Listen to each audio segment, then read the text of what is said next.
masasabing percent pero marami pa kaming kulang at saka marami pa kaming kailangan i-work on kasi may mga kakampi pa kami na wala pa, di pa nag-ensayo, nasa high school pa. So hopefully mga ilang months, ilang days magiging kompleto na kami, tapos maayos rin namin kung ano yung dapat preparahan namin.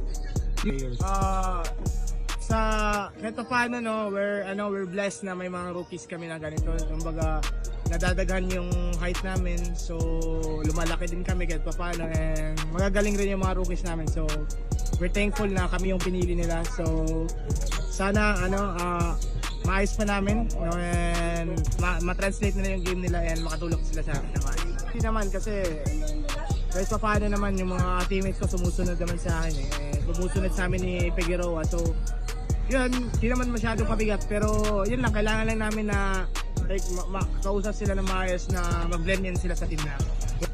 Thank you sa lahat ng inyong community, and sana huwag kayong magsawa sumuporta sa amin, and sa mga family namin, sa nanay ko, sa kapatid ko, kay Wade, kay daddy ko, and sa Joe. Thank you, Lord.